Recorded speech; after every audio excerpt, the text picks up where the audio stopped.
Assalamualaikum warahmatullahi wabarakatuh. Ya, SD Al Mukmin Kelapa Gading kembali kehadiran tokoh penting di Kelapa Gading, yaitu Bunda Hajiah Insop ya.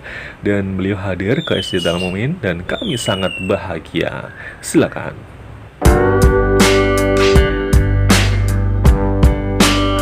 Ya, Assalamualaikum warahmatullahi wabarakatuh. SD IT Al Mukmin TV hari ini kembali hadir ya untuk Anda. SD IT Al Mukmin sangat bahagia karena kehadiran yaitu Ibu Hajah Insop yang sudah berada di sekolah kami. Assalamualaikum Bunda. Waalaikumsalam warahmatullahi wabarakatuh. Bunda apa kabar Bun? Alhamdulillah sehat. Sehat ya? Ya, Rencana Lebaran pulang kampung nggak Bun? insya Allah tidak. Tidak ya? Karena pemerintah melarang Bun ya? Ya, Ini Bunda kalau Bunda kampungnya di mana sih Bun? saya di Klaten. Oh Klaten. Ya, Wah luar biasa ya. luar Berarti biasa. Jogja Prambanan lah ya Bun ya, sering ke Ya, Prambanan ya? Ya, sering sih enggak. Enggak ya? Tapi pernah ya Bun ya? Ya, Oke deh. Nah, jadi buat pemirsa SD Al Mukmin TV, ternyata beliau berada atau berasal dari Klaten. Mungkin dari teman-teman Kelapa Gading ada yang sekampung dengan beliau, luar biasa ya. Baik, kembali lagi ke tentang kepengawasan ya Bunda. Bunda kan bertugas sebagai pengawas ya di Kecamatan Kelapa Gading ini ya Bun ya. ya. Nah Bunda mau tahu kalau sebagai seorang pengawas itu tugasnya apa saja nih Bun? Sebetulnya tugasnya banyak ya. Di antaranya yang hubungannya dengan sekolah adalah monitoring, pembinaan tentang sekolah-sekolah yang sekiranya perlu ada pembinaan dan secara rutin pun itu juga ada monitoring dari pengawas tentang KPM, manajerial maupun akademik. Iya, Bunda untuk saat ini Bunda membawahi TK, SD, SMP, SMA atau mungkin hanya SD aja atau gimana Bun? Hanya SD saja. Nah, kebetulan wilayah 2 yang waktu itu di wilayahnya Bu Susi, karena Bu Susi pensiun, sehingga saya untuk sementara merangkap wilayah 1 dan 2, sehingga wilayah 2 menjadi wilayah 1. Iya baik Bun, ini terkait dengan pandemi Corona Bun ya. Dan kemudian di Kelapa Gading ini kan ini sudah ada yang tatap muka sebelum sih Bun pembelajarannya? Tatap muka itu memang dasarnya dari asesmen ya. Asesmen setelah dianalisa oleh dinas, ternyata Kelapa Gading belum ada yang siap. Sehingga selama ada ujian ini ada link asesmen lagi untuk sekolah-sekolah supaya mengisi lagi kesiapannya untuk tahun ajaran baru nanti. Iya berarti untuk SD-nya belum ya Bunda? Belum Untuk ada. yang SMP SMA-nya sudah ada belum? SMP SMA belum ada yang sebagai piloting. Untuk kemarin itu SMA Penabur SPK. Berarti Penabur sudah ya Bunda SMA-nya ya? SMA. Oh gitu. Karena udah siap perangkatnya, termasuk prokesnya. Bunda mau tanya lagi dong, ini kalau misalkan di sebuah sekolah pengen tatap muka gitu, itu syaratnya apa saja sih Bun?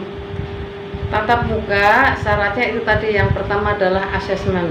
Ya, asesmen di situ kan perangkatnya banyak yang perlu disiapkan oleh sekolah. Nah, kalau itu sudah siap, nanti akan dimonitoring oleh dinas, oleh pihak puskesmas, sudah memenuhi syarat semuanya atau belum, sehingga nanti kalau semuanya sudah memenuhi syarat, akan diberikan izin untuk bisa tatap muka. Terutama juga izin dari orang tua siswa, gitu. Kalau orang tuanya siswanya sudah mengizinkan anak putra putrinya untuk tatap muka, ya itu nanti akan bisa dilaksanakan. Ya baik Bun, kalau boleh tahu Bun, boleh disebutkan sedikit untuk apa ya sarana prasarana yang perlu dilengkapi apa ya Bun kalau misalkan kita mau tatap muka? Ya, sarana prasarana seperti wastafel, hand sanitizer, APD-nya, kemudian setiap pagi sebelum anak-anak datang itu sudah disemprot hand sanitizer. Kemudian setelah anak pulang juga sudah. Kemudian diatur ruangannya jarak antara 1,5 cm, sehingga jaraknya tetap diatur. Berarti setiap satu kelas itu tidak masuk semua atau gimana Bun? Atau pengaturan masuknya mereka seperti apa nih Bun? Ya, pengaturannya seperti yang sudah dilaksanakan piloting. Itu satu ruangan itu 16 siswa, sehingga kalau muridnya banyak bisa menjadi beberapa ruang. Kemarin itu diatur seminggu itu 3 hari. Hari Senin, hari Rabu, dan hari Jumat. Nah, Senin itu untuk kelas 4, Rabu itu untuk kelas 5, dan Jumat itu untuk kelas 6. Sehingga gurunya pun akan kerjasama kelas 4, 5, 6 karena kan ruangannya bertambah. Kalau misalnya muridnya 30 berarti kan jadi 2 ruang, sementara kan gurunya hanya 1, makanya perlu dua guru yang untuk mengajar pada hari itu. Nah, juga didata berapa siswa yang tidak atau yang belum diizinkan oleh orang tua siswa untuk mengikuti tatap muka, itu juga diperbolehkan, sehingga gurunya di samping mengajar secara luring juga memberikan tugas-tugas secara daring. Wah, luar biasa ya. Berarti memang walaupun sudah ada tatap muka, tetap ada batasan-batasan ya Bunda ya? Ya, prokes tetap harus dijalankan. Aha. Bunda, ini terkait ujian sekolah online nih Bunda. Untuk Kelapa Gading bagaimana Bunda? Alhamdulillah, Kelapa Gading sampai saat ini ada beberapa sekolah hanya kendala-kendala kecil, yaitu tentang internetnya terkadang gangguan sinyal, itu juga sudah bisa diatasi oleh masing-masing sekolah, sehingga anak-anak bisa mengikuti dengan tertib sesuai dengan harapan kita. Baik Bun, ini Bunda sudah silaturahim ke berapa sekolah nih? Sudah sekitar hampir 20-an lah, ya dalam 4 hari ini. Oh gitu, semuanya ya Bunda ya? Berarti Bunda walaupun puasa tetap semangat untuk berkeliling monitoring ya Bunda ya? Karena tugas. Ya semuanya ya? Karena tugas. Ini Bunda kalau boleh tahu nih Bun, untuk PNS sendiri, seperti Bunda PNS itu masuknya seperti apa nih Bun? Atau mungkin sehari masuk sehari nggak, atau gimana Bun? Sesuai jadwal yang sudah ditentukan oleh, kalau saya dari Udin, yang masih ada WFO, masih ada WFH. Nah hari ini sebetulnya saya WFH, cuman karena ada kegiatan ujian, ya harus masuk untuk monitoring ini. Semuanya ya, berarti Bunda mengorbankan waktu Bunda untuk SD di Kelapa Gading ya Bunda ya? Ya, karena sudah kebijakan dari dinas seperti itu, sewaktu ada kebutuhan diharapkan memang harus hadir. Baik Bunda, ada motivasi apa nih Bunda untuk para kepala sekolah di Kelapa Gading ini? Saya sih berharap sekali untuk para kepala sekolah, karena ini suasana bulan Ramadan, suasana puasa, anak-anak diharapkan tetap tidak bosan-bosannya dimotivasi supaya selalu menjaga kesehatan, menjaga fisiknya. Semoga dalam ujian daring ini selama 8 hari anak-anak bisa mengikuti semua, sehingga nanti sukses perencanaan, sukses pelaksanaan, sukses hasil. Baik Bunda, kalau untuk guru motivasi Bunda seperti apa nih Bun? Untuk guru mirip sama sih, supaya dalam kegiatan ini guru-guru bisa melaksanakan tugas-tugas ini dengan baik, sehingga setelah melaksanakan ujian pastinya guru-guru juga akan koreksi ya. Mudah-mudahan dengan selektif, dengan tertib, nanti saatnya nilai itu harus dikirim kemana-kemana, sekolah sudah siap, sehingga supaya tidak ada yang terlambat. Ya baik Bun, kemudian nih Bun, ini kan juga banyak operator yang nonton nih Bun. Untuk Bunda ada pesan apa nih buat para operator yang ada di Kelapa Gading ini? Ya, saya berharap sama teman-teman operator dalam memberikan laporan-laporan yang sudah ditugaskan oleh kepala sekolah, diharapkan laporkan sesuai dengan jadwalnya, dengan tertib, sehingga tidak ada yang terlambat, dan sukses selalu, karena operator tetap ujung tombaknya sekolah. Karena kalau pada saat diminta laporan itu administrasi biasanya ada di operator. Ya Bunda, ini ternyata tidak hanya kepala sekolah atau mungkin operator atau mungkin para guru yang nonton acara kita, dan sepertinya orang tua murid dan juga siswa pada nonton juga nih Bun. Bunda, motivasinya buat mereka apa nih Bun? Motivasi terutama untuk anak, bahwa ujian ini penentu masa depan anak-anak ya. Semoga anak-anak dalam mengerjakan ujian dilaksanakan walaupun secara daring, diharapkan jujur dalam memberikan jawaban-jawaban tadi. Saya berharap sekali anak-anak ini nanti menjadi akan diharapkan menjadi pemimpin-pemimpin masa depan yang berakhlak full karimah sehingga nantinya menjadi pemimpin yang jujur yang akan menjadi dambaan masyarakat luas. Subhanallah, luar biasa ya. Bunda, terima kasih udah berhasil kita wawancara. Satu lagi nih Bunda, untuk harapan Bunda ke depannya apa nih? Harapan saya ke depan semoga ujian ini berhasil, sukses, anak-anak bisa melanjutkan jenjang lebih tinggi sesuai dengan cita-citanya. Bunda, terima kasih ya. Sama-sama Pak. Ya, Wassalamualaikum warahmatullahi wabarakatuh. Oke, demikian tadi wawancara Chandra dengan Bunda Insof ya, yang luar biasa dan banyak motivasinya. Kemudian hendaknya di antara kita yang sedang nonton untuk mengikuti apa yang beliau katakan. Baik, saya Chandra. Assalamualaikum warahmatullahi wabarakatuh. Waalaikumsalam.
Ya, berikutnya Chandra akan wawancara dengan Bapak Zulfikar. Beliau adalah sosok yang luar biasa di SD Ta'al Mumin, yaitu Wakil Kepala Sekolah bagian kesiswaan atau bidang kesiswaan, juga seorang guru olahraga kami.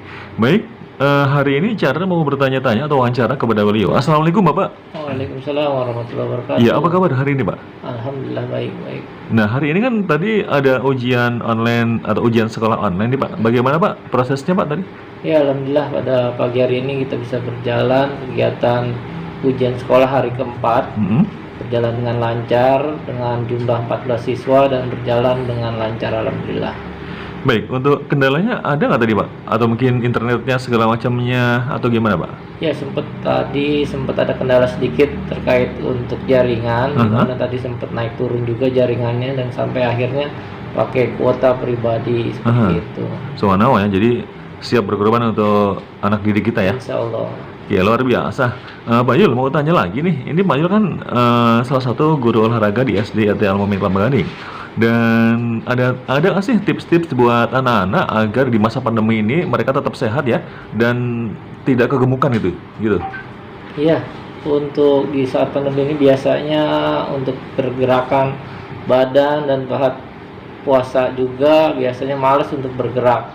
Untuk itu masukannya untuk teman-teman dan anak-anak sekalian di masa pandemi dan Ramadan ini diusahakan ada gerakan-gerakan sedikit yang contohnya yaitu lari-lari sedikit atau jalan sore menjelang berbuka puasa dan memakan makanan yang sehat dan bergizi untuk menunjang stamina dan untuk diri kita sendiri masing-masing. Jadi pada saat sahur dan juga berbuka usahakan makan makanan yang bergizi Pak Yul. Iya, seperti itu benar. Oke. Kemudian Pak, tadi kan Bapak bicara tentang olahraga itu di sore hari. Sebaiknya kita kalau olahraga di masa puasa ini sore apa sih pagi hari sih? Sebenarnya pagi dan sore baik juga untuk olahraga, tapi dengan masa puasa seperti ini biasanya kalau pagi-pagi kan dengan pastinya nanti siangnya juga akan lemas seperti itu. Makanya disiasati dengan olahraganya, dengan olahraga ringan pada sore hari menjelang berbuka puasa gitu, biar nanti tidak terlalu lelah dan capek dan akhirnya mendekati untuk berbuka puasa. Iya, baik Pak, mau tanya lagi nih Pak, untuk waktu olahraga sebaiknya berapa menit ya Pak? Untuk masalah olahraga di masa puasa seperti itu Ramadan ini nggak tentukan batas waktunya, yang penting olahraganya olahraga ringan saja. Untuk tujuannya sedikit untuk membakar lemak-lemak dalam tubuh kita dengan caranya salah satu contohnya yaitu jalan sore ataupun jogging santai saja seperti itu. Iya, baik. Kemudian Pak, kalau misalkan nih kita kan ada buka puasa, ada sahur. Nah, itu makanan yang buat anak-anak yang cocok apa sebenarnya Pak ya? Untuk makanan-makanan yang bergizi banyak sih makanannya, salah satu contohnya itu biasanya kalau bulan puasa ini dikurangi untuk makanan yang bersantan atau yang untuk goreng-gorengan. Lebih baik lagi makanan-makanan untuk sayuran yang misalkan sayuran bening yang butuh banyak proteinnya dan banyak vitaminnya gitu, sayur-sayuran bening. Ditambah lagi nanti dengan madu dan kalau bisa lagi susu seperti itu, Pak. Baik, kemudian Pak, tadi yang Bapak katakan olahraga tidak bisa, atau mungkin waktu atau menit olahraga itu tidak ditentukan juga. Yang penting kita udah berkeringat atau gimana, Pak? Ya paling tidak ya olahraganya dengan cara olahraga santai aja gitu, nggak usah olahraga berat. Dengan waktunya juga kan bisa kita yang nentukan batas mana nih kemampuannya, jadi nggak harus diporsir waktunya harus 1 jam atau lebih. Berarti tergantung orangnya juga ya, kekuatannya seberapa lah ya, daya kekuatan tubuh kita gitu, daya tahannya.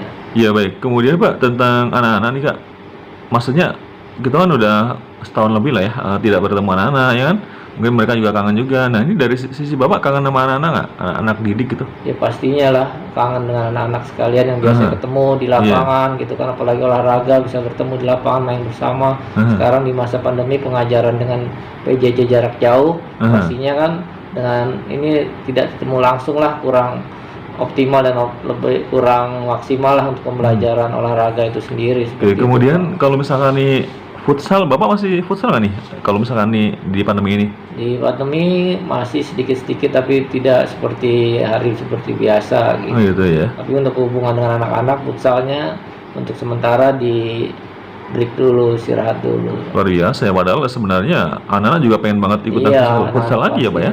Tapi udah sempat ada yang bertanya nggak, Pak Jul kapan di futsal gitu?